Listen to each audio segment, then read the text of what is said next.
that's beautiful, man. It's cool.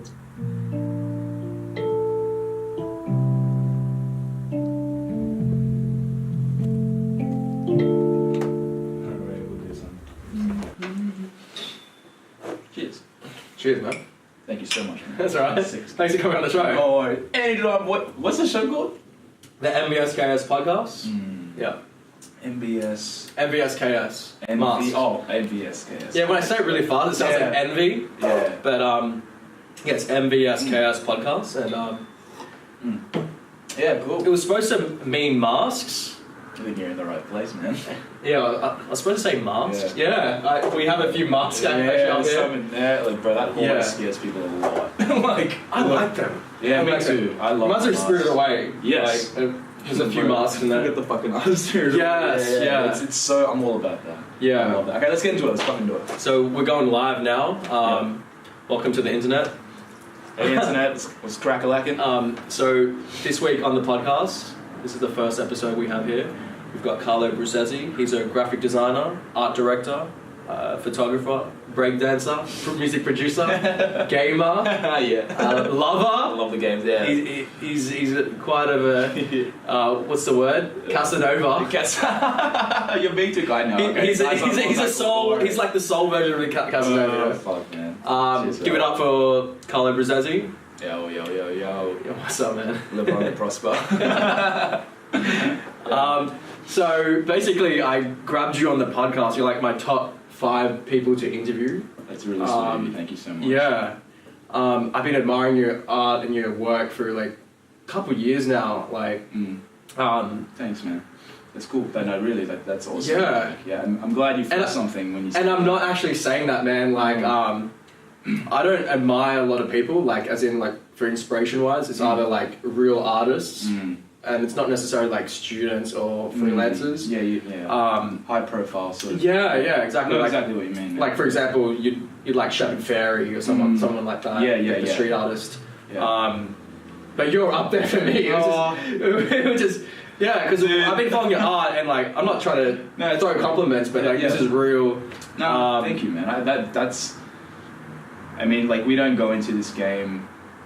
I mean, at least for me personally, like I didn't get into art to establish a following. I mean, it's great that sort of pushes us now these days that we can quantify like how people see us and follow us and the activities of what our art is doing. Right. Yeah. So it's nice that, man. Like and then like anything that comes along with that is a bonus. Like when people like yourself who appreciate what I do, I guess for a living and what I do to live as well in a sense, what makes me feel fulfilled. It's awesome when people resonate with that. So thank you so much, BK. Thanks, man. That's all right. Thank you so much.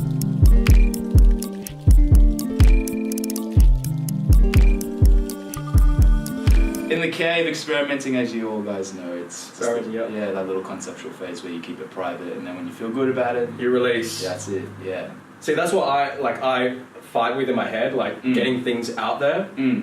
A lot of work doesn't get put up online. Yeah, it's disclosed in my files. Like that's like the perfectionist mind coming out of my head. Like I'm not ready to release things in the sense that like maybe it's not ready, it needs some tweaking. And that's with my music really. It's like you add layers constantly, and you're thinking of sounds to like put up, and it's like a constant battle of like trying to add things and like finding micro points and I can definitely relate to that, not only on a musical level but just on a creative level in general. You'll be working on a project, this is more in line with personal work, I guess, when you're not working under constraints of a deadline or a brief or something contractual.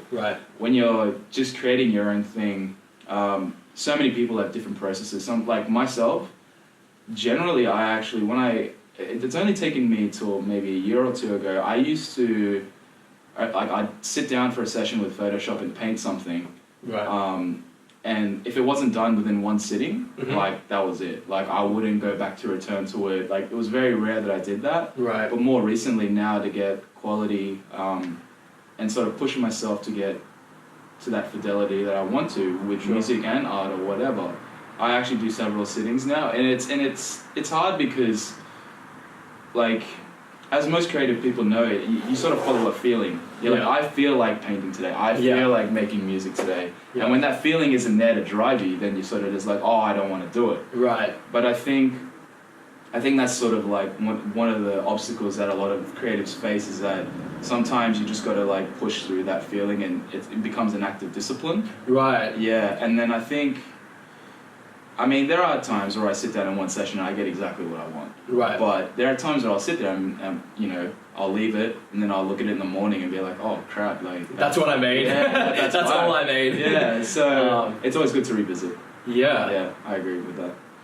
I feel like I go through that process a lot as well. Like starting a day, I'm going to make music today, and going. What I thought about is when I get that phase or that general idea that I want to do something, I'll do it. And because if you linger around that feeling, you lose the energy to do that specific thing. Yeah, yeah. And then when you prolong it, you just lose the excitement and the fulfillment of doing that thing. That's something that I go through as well with DJing and producing and art and everything creative that I try to do. Yeah. But just tell me a bit about, like you said, like your process of like, you wake up and what drives you in the morning? What makes you get up? Because I noticed on your Instagram feed that you release slots of 3 pieces. Yeah. And I noticed recently it's like a consistent thing, like you're building up every day, you try to get something out. And in my head, I know Carlo's up to like his marketing side and like his determination to get his work out there is like consistent, you know. Tell me a bit about like what drives you in the morning and like what makes you get these artworks and your music out there to the people. Like man, it's I got a response for you. Okay, awesome. I got a response for you. So as my boy was just saying, like more recently I've been very consistent with my art, and I guess pushing it out onto the platforms like social media. Yeah, like social media is probably one of my biggest platforms to present my art. Right. And for a very long time I felt like I was sort of just uploading whenever and wherever. With the intention to always keep it consistent, but I felt a lot weaker back then for some reason. I think maybe my energy was displaced into different things. Right. Like I mean, where we're filming right now, everybody, it's my new place, it's my apartment, and I recently moved in about 2 months ago. Right. So it was a big change. It was my first time being by myself, and I think that was one of the biggest motivators for me to sort of build routine where there once wasn't. Right. And being by yourself, I come from a family of 5, you know, my brother, my sister, my dad, my mom. And when you're around those people 24/7, your energy's sort of like a bit more relaxed. But back to the questions. So process. Your process. Okay. Like, what motivates you to like? I know you said like your drive is. Okay. So number one, it was me being on my own. And I knew I had to develop a routine. So, you know, I wake up in the morning, I do my exercise, I make sure I eat breakfast. I work full time. Yeah. So it's important that I keep my energy levels up. Sure. So basically, after work, once I finish, I work as a graphic designer at a poker machine company. Okay. You know, and I actually kind of like it. It's really cool. So did you say poker machine? Yeah. Right. Yeah. So it's interesting. Like, do you ever get indulged into doing to gamble? Yeah, to gamble. Yeah. I mean, in a sense, you got to play the games to understand the games. I work with the online team there. Okay. As like sort of a graphic designer and junior artist, I guess, as well. So. There are often times where I do get to be creative and illustrate things, and you got to play the games to understand how the animations work, how the symbols work, right? What background layers, you know, all the Photoshop kind of stuff, right? Right. But anyway, so I did that. But anyways, back on track. My process. So, I guess the consistency of me pushing out my art now, I've developed it into my routine. Now that I have developed a routine, I tell myself, at least from Monday to Friday, I'm going to release something. Right. You know, and I'm going to put it on Instagram, and I'm going to frame it in a way and curate it that it feels nice to me. So I've started, as you were saying, uploading artworks which are split by the 3 segments or 6. Yeah.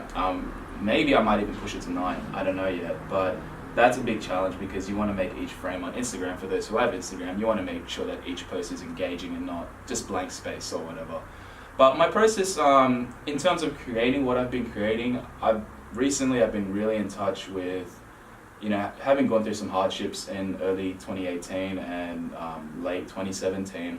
I was at probably my lowest point in my life, I think. Right. I was, abusing a lot of things that I shouldn't have been abusing to make myself feel better.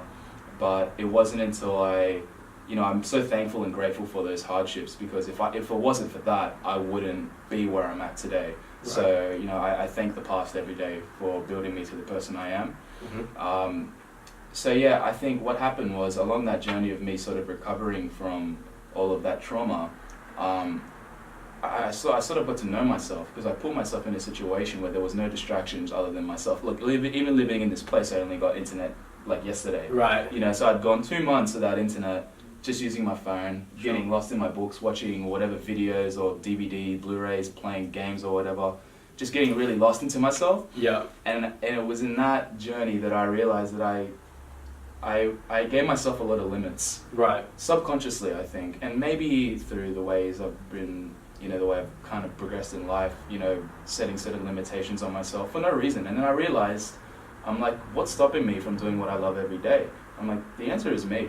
Definitely, yeah. It's not an external factor. I mean, I often believe, I think moving out by myself, it had a lot to do with the environment. Mm-hmm. And I am very inspired by where I am or where I'm living or whatever, because that, for me, is like, if the environment's right, then I'll feel right. Right. So for me, everything that I've been creating recently that's been driving me is through self-identity, knowing myself, being by myself, and knowing that, well, I have no one else to talk to here. I see my friends oftenly, which is good. I make sure I keep a social active life. Yeah. But when I have my own personal time, I'm like, that's when I can get excited and get lost in myself. I think there was a time where my personal time was more about a sense of surviving or like recovering. Now it feels like every moment that I have to myself, I'm excited and I cherish. And I'm going to do everything that I love within those moments. And that's, and funnily enough, like it's, creating art and creating things. And I think why I've motivated myself so much now to just post pretty much every day, Monday to Friday, right. Is because I think creating is, I'm so thankful that I have the ability to create, illustrate, draw, make, and do these things, because it's our way of balancing the world. I think, we live in a world that's very materialistic about items, objects, and obviously like those things go to waste, whatever, and we're taking in all the time, we're consuming all the time. I'm like, well, how can we balance that? I'm like, well, that's by bringing things into the world. Right. Whether you're a family person, you have kids, whether you have ideas and you share that. For me, my platform is art and music and all things that I can express my thoughts and ideas in. Right. And once I recognize that is my responsibility as a person on this earth, is to use my abilities to give back. I'm like, well, I should be doing this every day. It's like when you give, it's almost like being selfless in a way, like you're like, yeah, I'm taking. I'm like, well, what am I doing for the world? It's like when you give someone a hug, it's a nice selfless thing. It's like, come here, let me give you some affection. Like that is what I feel like my responsibility here is on. Right. Yeah. Sorry, that's really beautiful the way you put it, man. But that kind of ties in with spirituality in a sense, like. I don't know what religion. I don't want to really get into that. No, we can if we want. I'm not shy about that. I can talk about that all day. But like in terms of like our duty as creative people, I feel like a lot of creative people are like blessed. Yeah. And not everyone wakes up knowing that they have something to put out or like skills or like a platform. And I feel like we're really blessed that we can express ourselves with the freedom that we have in Australia, especially Australia. Like you could get away with a lot of art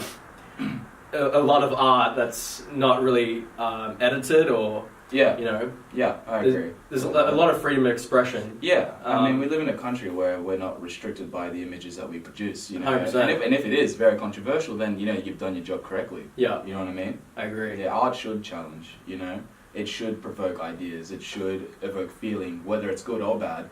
If it can do that through visual stimulation, you've done a good job. Yeah. Exactly. Yeah. And as graphic designers, that's our job, taking existing business and making the marketing and the the advertising and typography, the image is so so inviting that it engages with customers and brings a continual business, like ongoing business for people. Yeah. I mean, I feel like whether it's commercial or personal design or art, the idea is to make an impression. Right, yeah. And an impression leaves you with a feeling. 100%, yeah. You know what I mean? So really what we're doing is we're evoking feeling. Mm-hmm. And how can you evoke feeling if you aren't feeling? Right, yeah. So going back to what you were saying about spirituality and religion, I was brought up as a Roman Catholic.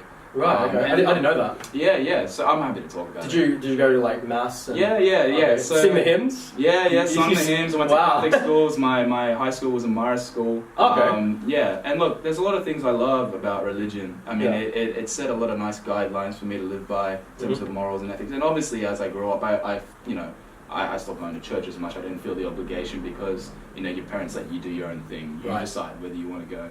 For me, there are things that I have held on to as a Roman Catholic, but nowadays I sort of really consider myself more as, I guess the word is agnostic. I don't really like living by a label by it. Right. But for me, what I feel is the power that we all have within ourselves. Yeah. That we have this ability of free will, mm-hmm. And even free will in itself can apply to anything in your being, whether it's your emotions, whether it's your decisions that you make every day. Yes, of course, you need to be considerate and think of others. I believe in nothing but giving love and empathy and understanding. Yeah. And for me, that tackled a lot of inner demons that I had. Mm-hmm. So spiritually, I came to this point after that shit, that I went through. And I was like, man, the only one that's making this bad or that's stopping me is me. Right. And it's self-doubt. And I feel like once you, this is sort of how I sort of live my life now. And I live my life and my creative life and my intimate life with the projection of myself and who I want to be within the future, right? Right. Now I stop and I ask myself, any moment that I have a negative thought or a moment of self-doubt, I think, would that version of Carlo think like this? And the answer is no, because if that is the highest version of myself, I would have overcome things like my insecurities, and I would have new insecurities. I'd have new problems. Sure. So things that weigh me down now, I'm like, well, I'm watching my thoughts and my you're reanalyzing things. Yeah. Like you have that ability now to step back forward and reevaluate your situations. Yeah, that's exactly it. Yeah. And going through the pits of emotion and social downfalls to say you can learn a lot from that from yourself, like you said, insecurities and and you figure out a way to how to develop yourself. And I was going through a similar situation last year, and through that process I figured out it's up to you to make your drive. You could have countless obstacles or negative impacts. It's either you you finish your story, or you continue your story, and you can build it steps, snakes and ladders sort of thing. Exactly. Yeah. It's learning to understand. I think the moment when you give yourself reflection to understand yourself and why you feel things, and actually, instead of just taking that, look, that's not to say that I don't feel bad or sad or anything like that. Sure. Of course, I think, in the end, if I didn't go through my shit, I wouldn't be how I am today. So if anything now, I look forward to bad situations because it puts me in a position where I can sort of be all right, well, I know how to do this now. Let's see if I can put it into use. Right. Does it sort of reset you in a way? Yeah, it's...